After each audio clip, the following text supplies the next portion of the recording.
का टॉपिक है स्टूडेंट, आज का टॉपिक है स्टूडेंट, स्टार्ट करते हैं। थ्री फेस इंडक्शन मोटर, और थ्री फेस इंडक्शन मोटर में हम स्टार्ट करेंगे दोस्तों कि जो रोटर पार्ट होता है, थ्री फेस इंडक्शन मोटर का जो रोटर पार्ट होता है, ये रोटर पार्ट में हम रोटर को स्टार कनेक्शन से जोड़ते हैं।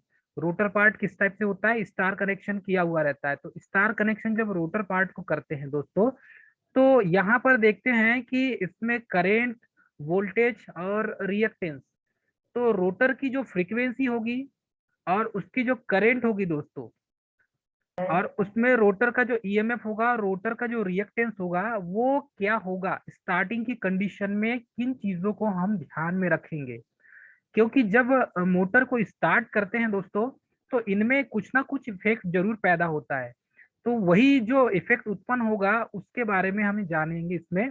तो थ्री फेस इंडक्शन मोटर में जो रोटर होता है, जब मोटर को स्टार्ट करते हैं तो स्टार्टिंग कंडीशन में रोटर में क्या क्या कंडीशन उत्पन्न होती है, क्या क्या इफेक्ट उत्पन्न होता है, उसे देखेंगे दोस्तों। तो इसमें क्या होता है कि जो रोटर की जो फ्रीक्वेंसी है दोस्तों, वो सप्लाई फ्रीक्वेंसी के बराबर होता है। फर्स्ट पॉइंट यही है, एग्जाम में यही पूछा जाता है। सेकेंड पॉइंट है कि इसमें जो रोटर का जो ईएमएफ है वो अधिकतम होगा दोस्तों। कब की कंडीशन? जब स्टार्टिंग की कंडीशन में, जब मोटर को आप स्टार्ट करेंगे, थ्री फेस इंडक्शन मोटर को जब आप स्टार्ट करेंगे दोस्तों, तब की कंडीशन में। ठीक है, थ्री फेस इंडक्शन मोटर को जब स्टार्ट करेंगे तब की कंडीशन में सप्लाई फ्रीक्वेंसी रोटर फ्रीक्वेंसी के बराबर हो जाती है। फर्स्ट पॉइंट हो गया दोस्तों। सेकंड पॉइंट, रोटर का जो ईएमएफ है वो मैक्सिमम होगा। और थर्ड पॉइंट, रोटर का जो रिएक्टेंस है वो मैक्सिमम होगा। ये तीन पॉइंट उभर के आते हैं दोस्तों, और इन तीनों पॉइंट में स्टार्टिंग की कंडीशन से ऑब्जेक्टिव क्वेश्चन बनाए जाते हैं। तो ये तीन पॉइंट आपको याद रखना है। जब आप इन तीन पॉइंट को याद रखेंगे तो ये तीनों पॉइंट से कोई भी एक भी क्वेश्चन पूछा जाता है तो आप उसको क्लियर कर लेंगे। ठीक है, अब इसमें हम देखेंगे, जब आप रनिंग की कंडीशन में आते हैं, तो रनिंग की कंडीशन में क्या होता है दोस्तों। तो जैसे हमने स्टार्टिंग की कंडीशन देखा, वैसे ही रनिंग की कंडीशन भी आती है। तो रनिंग की कंडीशन में क्या होता है दोस्तों, आइए हम इसे देखेंगे। रनिंग की कंडीशन में क्या होता है कि जब फ्रीक्वेंसी जो होती है, मतलब आवृत्ति, वो अंडर रनिंग कंडीशन में होती है। मतलब कि रनिंग कंडीशन में जब फ्रीक्वेंसी होगी तो वो फ्रीक्वेंसी कैसी होगी, या उसमें क्या क्या इफेक्ट पड़ेगा। तो रोटर जब रनिंग की कंडीशन में आ जाता है, देखो सबसे पहले फर्स्ट में स्टार्ट करते हैं तो मोटर जो है, three phase induction motor starting condition में रहती है। उसके बाद three phase induction motor second में रनिंग कंडीशन में आती है। तो रनिंग कंडीशन में थ्री फेज इंडक्शन मोटर का जो रोटर है उसमें क्या इफेक्ट पड़ेगा, जैसे हमने स्टार्टिंग कंडीशन में देखा दोस्तों, वैसे ही हम रनिंग कंडीशन में भी देखेंगे। तो रनिंग कंडीशन में भी कुछ इफेक्ट पड़ता है दोस्तों। तो ये कौन सा इफेक्ट पड़ता है यही देखेंगे हम। तो फ्रीक्वेंसी अंडर रनिंग कंडीशन, तो रनिंग कंडीशन में फ्रीक्वेंसी F2 जो है वो उसका मान 0 हो जाता है। ठीक है, मतलब दूसरे शब्दों में कहे साफ साफ इसे, तो रनिंग कंडीशन में रोटर की जो फ्रीक्वेंसी है वो कम हो जाती दोस्तों। रनिंग की कंडीशन में रोटर की फ्रीक्वेंसी कम हो जाती है, तो उसको दूसरे शब्दों में मैथमेटिकल रूप से इस टाइप से हम शो कर सकते हैं। F2 ये है रोटर फ्रीक्वेंसी, और जो F1 होता है, या F लिखा होगा कहीं पर या F1 लिखा होगा, तो ये स्टेटर की फ्रीक्वेंसी होती है दोस्तों। तो ये दोनों पॉइंट में अंतर है। तो रनिंग की कंडीशन में रोटर की फ्रीक्वेंसी क्या हो जाएगी? कम हो जाएगी। At standstill condition, frequency of rotor current is same as the supply frequency। इसके पहले भी हमने देखा था, जब स्टार्टिंग की कंडीशन में भी और रनिंग के कंडीशन में भी दोस्तों, ये दोनों कंडीशन में स्टैंड स्टिल जो कंडीशन होती है, इसमें स्टार्टिंग और रनिंग दोनों कंडीशन में रोटर करंट की जो फ्रीक्वेंसी होगी, रोटर की जो फ्रीक्वेंसी होगी, वही सप्लाई फ्रीक्वेंसी भी होगी। मतलब सप्लाई फ्रीक्वेंसी के बराबर ही रोटर की फ्रीक्वेंसी होगी। मैथमेटिकल रूप से दोस्तों इसे कैसे रिप्रेजेंट करेंगे हम, कि रोटर की जो फ्रीक्वेंसी है ये सप्लाई फ्रीक्वेंसी के बराबर होगी, चाहे दो कंडीशन, चाहे स्टार्टिंग की कंडीशन हो, चाहे रनिंग की कंडीशन हो। ठीक है दोस्तों, चाहे स्टार्टिंग की कंडीशन हो चाहे रनिंग की कंडीशन हो, इन दोनों सिचुएशन में रोटर की फ्रीक्वेंसी सप्लाई फ्रीक्वेंसी के बराबर होगी। अब फ्रीक्वेंसी निकालने का फार्मूला क्या है? तो दोस्तों फ्रीक्वेंसी निकालने का जो मेन फार्मूला है वो है एन एस इक्वल 120f/p। ये नॉर्मल फार्मूला है दोस्तों। इस फार्मूला से इस फार्मूले से हम क्या कर सकते हैं, यहाँ पर नंबर ऑफ पोल भी निकाल सकते हैं, फ्रीक्वेंसी निकाल सकते हैं और स्पीड निकाल सकते हैं। ये तीनों पॉइंट, ये एक फार्मूले से तीन चीज को कवर अप किया जाता है, तीनों चीजों का मान निकाल सकते हैं। थ्री फेस इंडक्शन मोटर में नंबर ऑफ पोल ज्ञात कर सकते हैं आप, फ्रीक्वेंसी कितनी है ये ज्ञात कर सकते हैं, और स्पीड कितनी है उसकी ये भी फाइंड आउट कर सकते हैं। तो स्पेशली ये जो फार्मूला होता है ये स्पीड का फार्मूला है।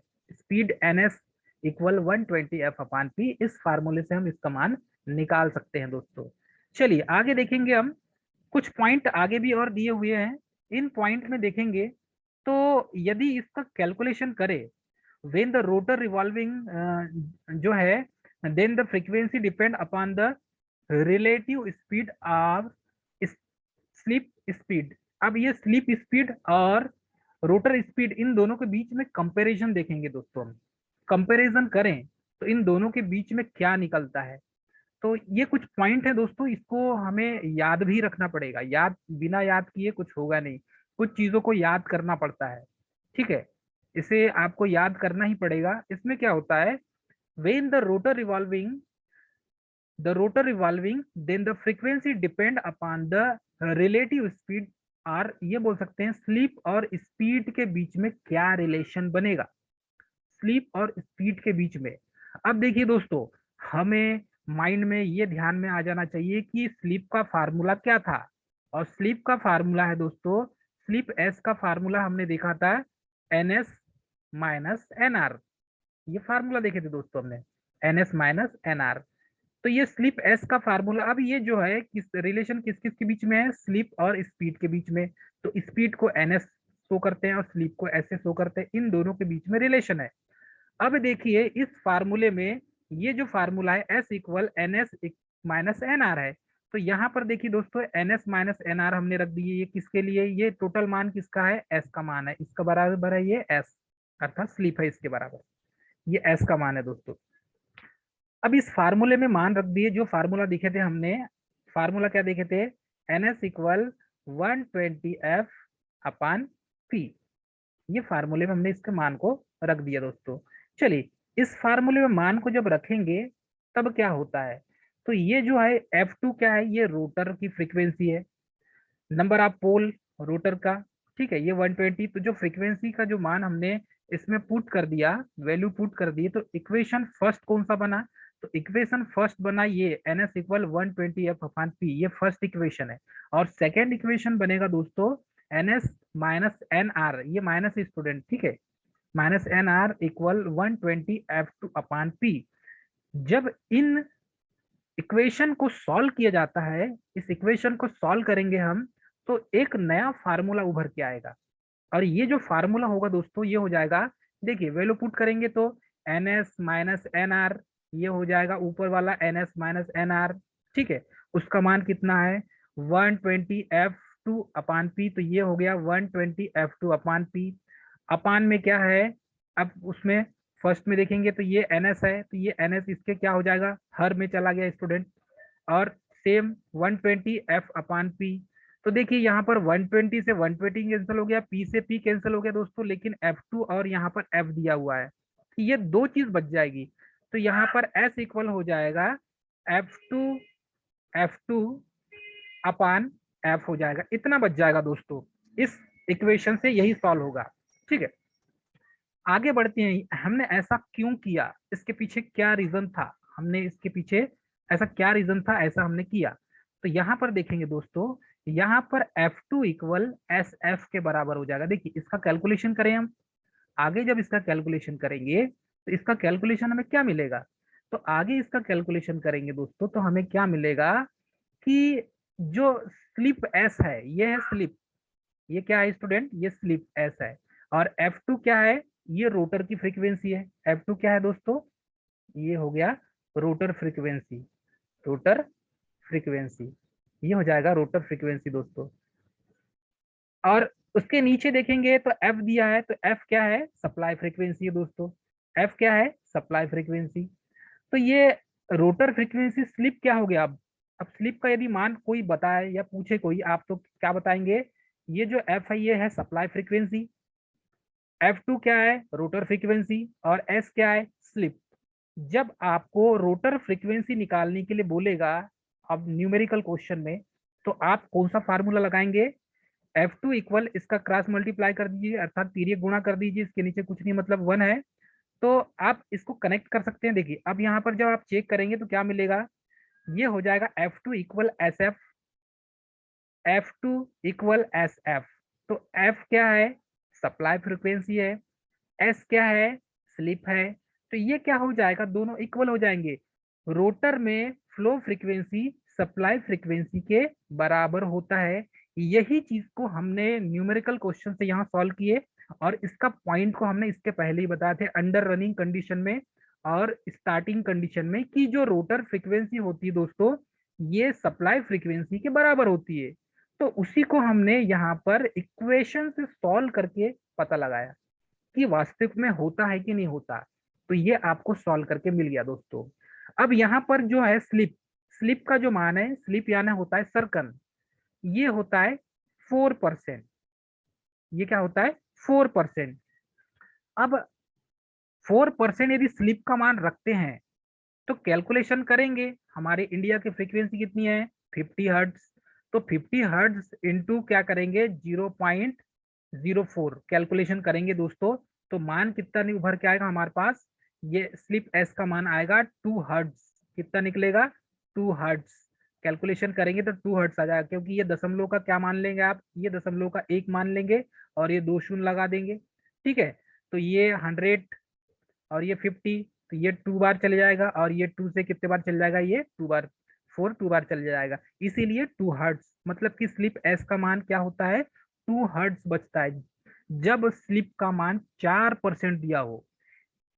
कोई भी ऑब्जेक्टिव क्वेश्चन में आपको या न्यूमेरिकल क्वेश्चन में स्लिप एस का मान 4% दिया हो, और पूछे कि स्लिप का मान हमने 4% रखा तो फ्रीक्वेंसी कितनी होगी, तो फ्रीक्वेंसी कितनी होगी, 2 हर्ट्ज होगी दोस्तों। इस तरीके से आप इसको सॉल्व कर सकते हैं।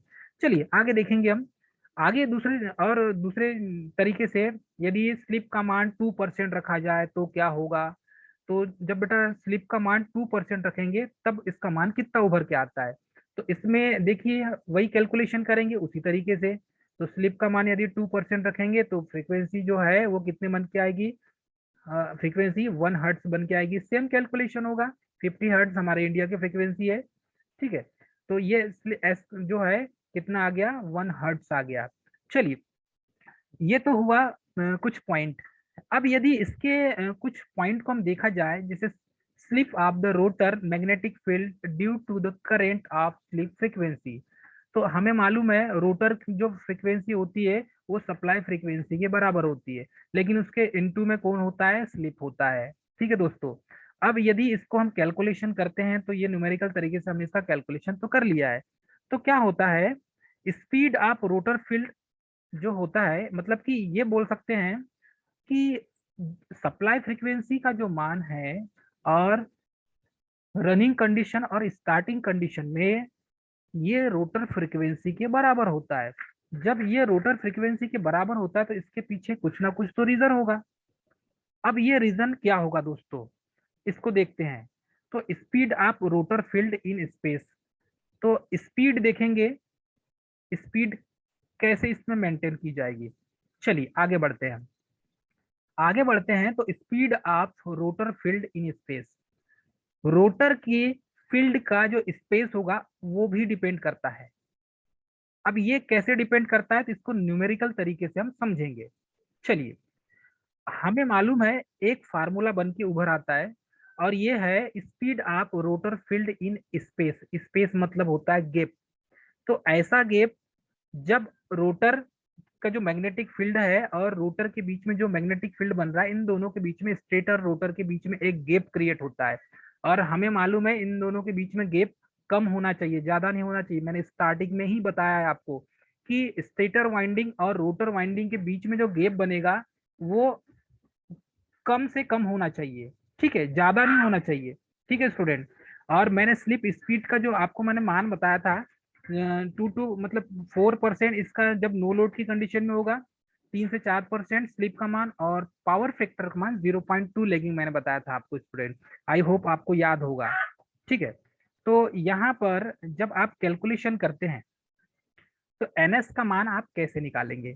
यहाँ पर स्पीड आप रोटर रिलेटिव टू स्पेस, मतलब कि रोटर की जो स्पीड है वो स्पेस के अकॉर्डिंग हमको लेना है, मतलब स्टेटर पार्ट और रोटर पार्ट के बीच का।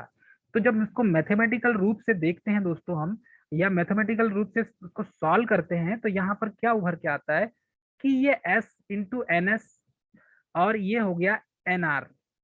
तो ये कहाँ से उत्पन्न हुआ ये देखेंगे तो एन आर का जो फार्मूला है दोस्तों, यदि एन आर का फार्मूला देखें तो इसका जब तिर्यक गुणा करेंगे तो n s minus one minus s हो जाएगा।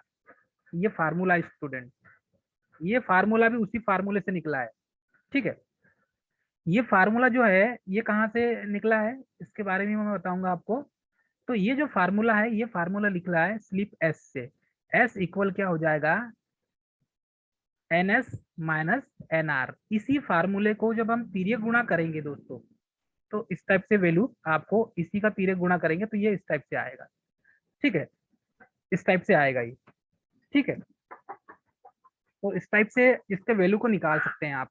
तो इसमें क्या करेंगे, एस इंटू एन एस और एन एस, जब इसका वैल्यू रखेंगे एनआर का मान, तो एनआर का जो मान है ये यहाँ से रख दिया हमने, ये मान हमने एनआर का मान रख दिया पूरा, इतना मान किसका है, एनआर का है दोस्तों। तो ये एन एस ब्रैकेट में वन माइनस एस, इस वैल्यू को पुट किए, और ये जो एस इंटू एन एस जो है इस वैल्यू को यहाँ से हमने निकाला। जब कैलकुलेशन करेंगे तो आपके पास बचेगा एन एस, मतलब ये हो जाएगा सिंक्रोनस स्पीड। इसी की बात की जा रही है, जो स्टेटर पार्ट में मतलब रोटर के ऊपर जो मैग्नेटिक फील्ड बनता है वो सिंक्रोनस स्पीड बनता है। तो ये रोटर के ऊपर मतलब कि स्टेटर स्टेटर पार्ट में बनता है ये मैग्नेटिक फील्ड। यही सिंक्रोनस स्पीड को पकड़ने का काम रोटर करता है, जिसे आप एनआर कहते हैं। तो इन दोनों के बीच का रिलेशन था। अब इसे समझने के लिए एक न्यूमेरिकल क्वेश्चन देख लेते हैं, तो हमें ये पूरा क्लियर हो जाएगा कि ये इसमें इस फार्मूले में क्या बोला गया है। चलिए, एक न्यूमेरिकल क्वेश्चन है। अ 3 phase 4 pole 50 hertz induction motor run at a speed of 440 RPM. तो एक 3 फेज इंडक्शन मोटर है 50 हर्ट्ज की। ये मोटर रन कर रही है 1440 आरपीएम में, 1440 की स्पीड में, उसके आरपीएम में एक रोटेट कर रही है, घूम रही है। The rotating field produce by the rotor rotate at a speed of blank RPM with respect to rotor. तो यहाँ पर ये बोल रहा है कि रोटेटिंग फील्ड में जो रोटर जब रोटेट करेगा तो उसकी रोटर की स्पीड कितनी होगी। तो रोटर की स्पीड को हम निकालेंगे कैसे इसमें दोस्तों, तो हमें क्या करना है, 3 फेज इंडक्शन मोटर जब रन कर रही है तो वो 1440 आरपीएम में रोटेट कर रही है। अब हमें क्या करना है, रोटर की स्पीड को निकालना है, कितने आरपीएम में रोटर की स्पीड रोटेट कर रही है। तो ये तो सिंक्रोनस स्पीड हो गई, अब ये रोटेट कर रही है तो कितने आरपीएम में रोटेट कर रही है, तो speed of rotor magnetic field with respect to rotor. तो रोटर का जो मैग्नेटिक फील्ड है उसकी स्पीड को हमको निकालना है, कितने आरपीएम में होगी। तो चलिए अब इसको हम कैलकुलेशन करते हैं। तो हमारे पास एक फार्मूला है, इस फार्मूले को सभी जानते हैं।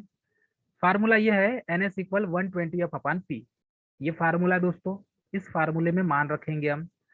तो एन एस इक्वल, ये सिंक्रोनस स्पीड है, ठीक है, सिंक्रोनस स्पीड। तो ये सिंक्रोनस स्पीड का फार्मूला है एन एस इक्वल 120 f/p। जब एन एस में आप क्या करेंगे, इसमें वैल्यू पुट करेंगे 120 जैसा का वैसा ही रहेगा। एफ का मान तो 50 हर्ट्ज दिया हुआ है, ये एफ का मान है दोस्तों, फ्रीक्वेंसी का मान 50 हर्ट्ज दिया है। पोल 4 पोल दिया है, ये पी का मान है दोस्तों। ठीक है। तो जब वैल्यू पुट करेंगे तो ये इससे कैंसिल कर देंगे दोस्तों। चलिए इसको 2 से काट देते हैं, ये हो गया 2 2 4, ये हो 2 6 12, ये 60 हो गया। ठीक है। फिर इसको काटेंगे तो ये 30 टाइम्स फिर हो जाएगा। तो इसको जब करेंगे आप कैलकुलेशन करेंगे दोस्तों, तो यहाँ पर आपका कुछ निकल के आएगा, कितना निकल के आएगा अब उसे हम देखेंगे। तो